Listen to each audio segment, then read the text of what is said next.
Hi friends, എല്ലാവർക്കും AJS ക്രിയേഷൻസിന്റെ പുതിയൊരു എപ്പിസോഡിലേക്ക് സ്വാഗതം. നിങ്ങൾ എല്ലാവരും ആദ്യമായിട്ടാണ് ഈ ചാനൽ കാണുന്നതെങ്കിൽ സബ്സ്ക്രൈബ് ചെയ്യാൻ മറക്കരുതേ. നിത്യയെ പെണ്ണ് കാണാൻ ആളുകൾ വരുന്നുണ്ടെന്നറിഞ്ഞ് ഹരി ഇപ്പോൾ നിത്യയുടെ അടുത്ത് വന്ന് സംസാരിച്ചിട്ട് പോകാനിറങ്ങുമ്പോൾ ജ്യോതി ഹരിയോട് സംസാരിക്കുന്നുണ്ട്. നിത്യച്ചി ഹരിയേട്ടന് ഇഷ്ടമാണല്ലേ? പിന്നെന്താ അത് തുറന്നു പറയാത്തതെന്നും ഇപ്പോഴും വൈകിട്ടില്ല എന്നൊക്കെ പറയുന്നു. ഇത് കേട്ട് ഒന്നും മിണ്ടാതെ പോവുകയാണ് ഹരി. അപ്പോൾ സുജാത ഹരിയോട് ചോദിക്കുന്നുണ്ട്, ഹരി ഇറങ്ങിയോ? അവരിപ്പോ വരും മോനെ. വരുമ്പോ മോൻ കൂടി ഇവിടെ ഉണ്ടായാൽ എന്ന് പറയുമ്പോൾ ഹരിക്ക് വിഷമം സഹിക്കാൻ കഴിയാതെ അവിടെ നിന്നും പോകുന്നു. അത് കണ്ട് ഹരിക്ക് എന്ത് പറ്റിയെന്ന് ആലോചിച്ച് നിൽക്കുകയാണ് സുജാത. ഹരി വീട്ടിലേക്ക് കയറാൻ തുടങ്ങുമ്പോൾ അവിടെ ഒരു കാർ വന്ന് നിൽക്കുന്നു. അത് പെണ്ണ് കാണാൻ വന്നവരായിരുന്നു. അതിൽ നിന്നും പയ്യനും അച്ഛനും അമ്മയും ഇറങ്ങുന്നു. എന്നിട്ട് ഹരിയോട് ചോദിക്കുന്നുണ്ട്, ഇതാണോ പത്മ ടീച്ചറുടെ വീടെന്ന്?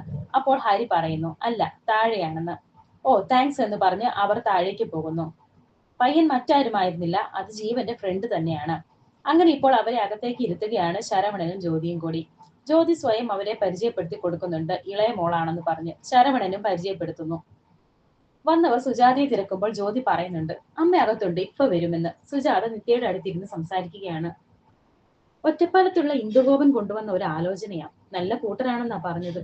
അമ്മ പോയിട്ട് വരാം, മോളെ വിളിക്കുമ്പോൾ വന്നാ മതിയെന്ന് പറഞ്ഞ് സുജാത പോകാൻ തുടങ്ങുമ്പോൾ നിത്യ അമ്മയെന്ന് വിളിക്കുന്നു. അപ്പോൾ സുജാത പറയുന്നു, മോൾ ഇനി ഒന്നും പറയണ്ട എന്ന് പറഞ്ഞ് പോകുന്നു. നിത്യാണെങ്കിൽ ആകെ ടെൻഷൻ അടിച്ചിരിക്കുന്നുണ്ട്. അങ്ങനെ സുജാത ഇപ്പോൾ അവരോട് സംസാരിക്കുകയാണ്. പെട്ടെന്നുള്ള തീരുമാനമായതുകൊണ്ട് ഞങ്ങൾക്ക് ഇങ്ങനെ ഒരുങ്ങാനൊന്നും പറ്റിയില്ല എന്ന്. ഒരു പെണ്ണ് കാണലിന് ഇത്ര ഒരുക്കം എന്തിനാ? വന്നു കയറിയ മര്യാദയ്ക്ക് ഒരു ചായ തരണം, കാര്യങ്ങൾ സംസാരിക്കണം, അത്രയല്ലേ ഉള്ളൂ എന്ന് പയ്യന്റെ അമ്മ പറയുന്നു. ഈ സമയം പയ്യൻ ഒരു കോൾ വരികയാണ്. ഫോണിൽ സംസാരിക്കാൻ വേണ്ടി പയ്യൻ പുറത്തേക്ക് പോകുന്നുണ്ട്. ജ്യോതി നിത്യയെ വിളിക്കാൻ വേണ്ടി അകത്തേക്കും പോകുന്നു. പയ്യന്റെ അമ്മ പറയുന്നുണ്ട്, അവൻ ഞങ്ങൾക്ക് ഒറ്റ മകനാണ്. വിവാഹം കഴിഞ്ഞാൽ പെൺകുട്ടിയെയും കൂടി ഓസ്ട്രേലിയയിലേക്ക് കൊണ്ടുപോകാനാണ് അവന്റെ തീരുമാനം. അതാണ് നല്ലതെന്ന് ശരവണനും പറയുന്നു. ഹരി ഇപ്പോൾ ഈശ്വരന് മുന്നിൽ പ്രാർത്ഥിക്കുന്നുണ്ട്. നിത്യ ഇപ്പോൾ അവരുടെ മുന്നിലേക്ക് വന്ന് ചായ കൊടുക്കുകയാണ്. രാകേഷ് എന്നാണ് പയ്യന്റെ പേര്. രാകേഷിന് വേണ്ടി പെണ്ണ് കാണാൻ ഞങ്ങൾ ഒന്ന് രണ്ട് സ്ഥലത്തൊക്കെ പോയിരുന്നു. അവിടെയെല്ലാം കണ്ടത് മോഡേൺ പെൺകുട്ടികളെയാണ്. പുറത്തൊക്കെ പോയി നിന്നിട്ടുണ്ടെങ്കിലും വിവാഹ കാര്യത്തിൽ അവന്റെ തീരുമാനം ഒരു നാടൻ പെൺകുട്ടി വേണമെന്നാണ് എന്ന് രാകേഷിന്റെ അമ്മ പറയുന്നുണ്ട്. ഇതേ സമയം ഹരി പ്രാർത്ഥിക്കുന്നുണ്ട്, എനിക്ക് ഇഷ്ടം തോന്നിയത് ഒരു പെൺകുട്ടിയോടാണ്. ഇത്രയും നാൾ ഒളിപ്പിച്ചു നിർത്തിയിട്ട് പിന്നെ കൺമുന്നിൽ കൊണ്ടുവന്നത് എന്തിനാണ് എന്നൊക്കെ കൈകൊപ്പി നിന്ന് പ്രാർത്ഥിക്കുന്നുണ്ട് ഹരി. മോളെ അവന് വലിയ ഇഷ്ടമാകും എന്ന് പയ്യന്റെ അമ്മ നിത്യയോട് പറയുന്നുണ്ട്. ഹരി ഇതേ സമയം പറയുന്നു, ഇനി എങ്ങനെയാ എനിക്ക് ഇവളെ വിട്ടുകൊടുക്കാൻ പറ്റുക എന്ന്. ആദ്യ ഈ സമയത്ത് നിത്യയോട് ചോദിക്കുന്നു, അമ്മേ ഞാൻ അകത്തേക്ക് പൊയ്ക്കോട്ടെ എന്ന്. വന്നവർ സംശയത്തോടെ ഇതേതാ ഈ കുട്ടി എന്ന് ചോദിക്കുന്നു. എന്റെ മൂത്ത മകന്റെ കുട്ടിയാണെന്ന് സുജാത പറയുന്നു. അവർ എവിടെ എന്ന് ചോദിക്കുമ്പോൾ സുജാത പറയുന്നുണ്ട്, അവരാരും ജീവിച്ചിരിപ്പില്ല, ഇവൻ ഞങ്ങളുടെ കൂടെയാണ് താമസിക്കുന്നത്. പത്മമോൾക്ക് ഇവനെ വലിയ കാര്യമാ എന്നും പറയുന്നു. ആ അതെ, കല്യാണം കഴിഞ്ഞ് പത്മ ടീച്ചറെ ഞങ്ങളങ്ങ് കൊണ്ടുപോകും. അപ്പോൾ എന്ത് ചെയ്യുമെന്ന് ആദിയോട് അവർ ചോദിക്കുന്നുണ്ട്. അപ്പോൾ നിത്യ പറയുന്നു, ആദിമോനെ വിട്ട് എനിക്ക് ജീവിക്കാൻ കഴിയില്ല എന്ന്. ഇവളത് വെറുതെ പറയുന്നതാ കേട്ടോ എന്നൊക്കെ സുജാത പറയുമ്പോൾ നിത്യ പറയുന്നു, അല്ലമ്മേ, ഇവൻ എന്റെ കൂടെ ഉണ്ടാകും. അങ്ങനെ ഉണ്ടെങ്കിൽ മാത്രം ഈ വിവാഹം നടന്നാൽ മതി.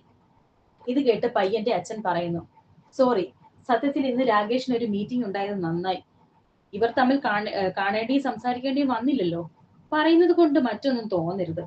പെൺകുട്ടിയെ ഞങ്ങൾക്ക് ഇഷ്ടപ്പെട്ടു. ഇഷ്ടപ്പെട്ടത് കൊണ്ട് തന്നെ സ്ത്രീധനം ചോദിക്കരുതെന്ന് മനസ്സിൽ കരുതിയതാണ്. പക്ഷേ ഇത് ശരിയാവില്ല. ഈ കുഞ്ഞിനെ എന്ത് പറഞ്ഞാണ് രാകേഷ് വളർത്തേണ്ടത്? ഇത്രയും പറഞ്ഞ് അവർ ഇറങ്ങാൻ തുടങ്ങുമ്പോൾ, ഇരിക്കൂ, ഇവളെ ഞാൻ പറഞ്ഞു മനസ്സിലാക്കാം എന്ന് സുജാത പറയുന്നു. അവര് പറയുന്നുണ്ട്, വേണ്ട, ഒറ്റ സംസാരത്തിൽ തന്നെ ഇത് എത്ര ദൂരം പോകുമെന്ന് നമുക്ക് ഊഹിക്കാമല്ലോ. വെറുതെ ഒരു ബുദ്ധിമുട്ട് ഉണ്ടാക്കി വെക്കുന്നത് എന്തിനാ? ഞങ്ങൾ പോവുകയാണ് എന്ന് പറയുമ്പോൾ, ഞാൻ പറയുന്ന ഒന്ന് കേൾക്ക് പ്ലീസ് എന്നൊക്കെ സുജാത പറയുമ്പോൾ പയ്യന്റെ അമ്മ ചോദിക്കുന്നുണ്ട്, സുജാതയുടെ മകൻ ഒരു പെണ്ണ് ആലോചിക്കുമ്പോൾ ആ പെൺകുട്ടിയുടെ കൂടെ ഒരു കുട്ടിയുണ്ടെങ്കിൽ ഒന്നും തോന്നില്ലേ? ഞങ്ങൾക്ക് ഒറ്റ മോനേ ഉള്ളൂ എന്ന് പറഞ്ഞ് അവർ അവിടെ നിന്നും ഇറങ്ങുന്നു. സുജാത നിത്യയോട് ചോദിക്കുന്നു, എന്താ നീ പറഞ്ഞത്? ഇതിനാണോ നീ സമ്മതം പറഞ്ഞത്? അപ്പോൾ നിത്യ പറയുന്നു, എനിക്കൊരു ജീവിതം കിട്ടുമ്പോൾ ഞാൻ എന്താ ആദ്യം വലിച്ചെറിയണോ? പറയമ്മേ, ആദ്യം എന്റെ കൂടെ അയക്കാതെ ജ്യോതിക്ക് ഒരു ജീവിതം ഉണ്ടാക്കാൻ അമ്മയ്ക്ക് എങ്ങനെ സാധിക്കും?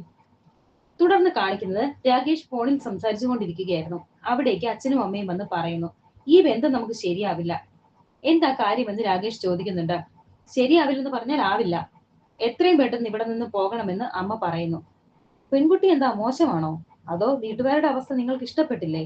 എന്താ കാര്യമെന്ന് പറയൂ എന്ന് രാകേഷ് ചോദിക്കുമ്പോൾ അച്ഛൻ പറയുന്നു, വിവാഹം കഴിച്ചാൽ പെൺകുട്ടി മാത്രമല്ല കൂടെ ഒരു കുട്ടിയും ഉണ്ടാകും. നിനക്കത് പറ്റുമോ? കുട്ടിയോ? അവർ അങ്ങനെയൊന്നും പറഞ്ഞില്ലല്ലോ. അതെനിക്ക് അറിഞ്ഞേ പറ്റൂ എന്ന് പറഞ്ഞ് രാകേഷ് ഇപ്പോൾ അവരുടെ അടുത്തേക്ക് പോകുന്നു. രാകേഷിനെ കണ്ട് സുജാത ചോദിക്കുന്നുണ്ട്, എന്താ മോനെ എന്ന്. രാകേഷ് പറയുന്നു, അച്ഛനും അമ്മയും ഈ വിവാഹം നടത്തേണ്ടെന്ന് പറഞ്ഞു. എന്താണെന്ന് അറിയാൻ വന്നതാണ്. ഇനിയിപ്പോൾ ഒന്നും അറിയേണ്ട കാര്യമില്ലല്ലോ. എന്തൊക്കെയാ ഇവിടെ നടക്കുന്നത്? നിങ്ങൾ മനുഷ്യർ തന്നെയാണോ? ഇത്രയും പറഞ്ഞ് രാകേഷ് അവിടെ നിന്ന് പോകുന്നു. എന്നിട്ട് ഫോൺ എടുത്ത് ജീവനെ വിളിക്കുന്നു. എന്നിട്ട് ജീവനോട് ചോദിക്കുന്നുണ്ട്, എടാ, നീ പറഞ്ഞത് നിന്റെ ഭാര്യ മരിച്ചുപോയെന്നല്ലേ? അത് തെറ്റാണ്. നിന്റെ ഭാര്യ മരിച്ചിട്ടൊന്നുമില്ല, ജീവിച്ചിരിപ്പുണ്ട്. എവിടെ? നീ അവളെ കണ്ടോ എന്ന് വളരെ ആകാംക്ഷയോടെ ജീവൻ ചോദിക്കുമ്പോൾ രാകേഷ് പറയുന്നു, നിന്റെ ഭാര്യ ജീവനോടെ തന്നെയുണ്ട്. അത് നിന്റെ അമ്മയ്ക്കും അറിയാം. നിന്റെ അമ്മ എന്തിനാ മറച്ചു വെക്കുന്നതെന്ന് എനിക്കറിയില്ല. ശരിയടാ, ഞാൻ വിളിക്കാമെന്ന് പറഞ്ഞ് ഫോൺ വെച്ചു. ജീവൻ ആകെ ടെൻഷൻ ആവുകയാണ്. അമ്മ പറഞ്ഞത് കള്ളമാണ്. അമ്മ പറയുന്നത് എല്ലാം കള്ളമാണ്. സത്യം പറയിപ്പിക്കാൻ എനിക്കറിയാം എന്നൊക്കെ ജീവൻ മനസ്സിൽ വിചാരിക്കുന്നു. ശേഷം കാണിക്കുന്നത് സുജാത ജോലി ചെയ്തുകൊണ്ടിരിക്കുകയാണ്. ഈ സമയം ജീവൻ സുജാതയെ വിളിക്കുന്നുണ്ട്. ഞാനൊരു പ്രത്യേക കാര്യത്തിന് അമ്മയെ വിളിച്ചത്. അമ്മ പറഞ്ഞല്ലോ എന്റെ ഭാര്യ മരിച്ചുപോയെന്ന്. അവളുടെ മുഖം ഒന്ന് എനിക്ക് കാണണം. എന്റെ ഭാര്യയല്ലേ? അവളുടെ ഫോട്ടോ അമ്മയുടെ കയ്യിലുണ്ടോ? എനിക്ക് അവളുടെ ഫോട്ടോ കാണണം എന്ന് ജീവൻ പറയുമ്പോൾ സുജാത പറയുന്നു, അത് ഫോട്ടോ ഉണ്ടോ എന്ന് നോക്കണം. അവൾ മരിച്ചപ്പോൾ എല്ലാം നശിപ്പിച്ചു കളഞ്ഞു. അതെന്തിനാ അമ്മേ നശിപ്പിച്ചത്? ഒരാൾ നമ്മളെ വിട്ടുപോകുമ്പോൾ അയാളെ ഓർക്കാനുള്ളതെല്ലാം നമ്മൾ എടുത്തു വെക്കണ്ടേ? സാരമില്ല, എവിടെയെങ്കിലും കാണും, ഏതെങ്കിലും ആൽബത്തിലോ മറ്റോ. ഫോണിൽ അയച്ചു തന്നാൽ മതിയെന്ന് ജീവൻ പറയുമ്പോൾ സുജാത പറയുന്നുണ്ട്, അത് മോനെ പെട്ടെന്ന് പെട്ടെന്ന് വേണം. എനിക്കിപ്പോ തന്നെ വേണം. ഇല്ലെങ്കിൽ ഞാൻ അമ്മയുടെ അരികിലേക്ക് വരാം എന്ന് ജീവൻ പറയുമ്പോൾ സുജാത ടെൻഷനോടെ പറയുന്നു, വേണ്ട, ഇവിടേക്ക് വരണ്ട. എങ്കിൽ പെട്ടെന്ന് ഫോട്ടോ അയക്കാൻ നോക്ക്. ആരെയും ബുദ്ധിമുട്ടിക്കുന്നത് എനിക്കിഷ്ടമല്ല. ആരെയും ബുദ്ധിമുട്ടിക്കാൻ എന്നെ നിർബന്ധിക്കുകയും ചെയ്യരുത്. അമ്മയ്ക്ക് മനസ്സിലായില്ലേ എന്ന് പറഞ്ഞ് ജീവൻ ഫോൺ വെക്കുന്നു. എന്ത് ചെയ്യണമെന്നറിയാതെ പേടിച്ചു നിൽക്കുകയാണ് സുജാത. വരാനിരിക്കുന്ന പുതിയ എപ്പിസോഡുകൾക്കായി വീണ്ടും കാണാം.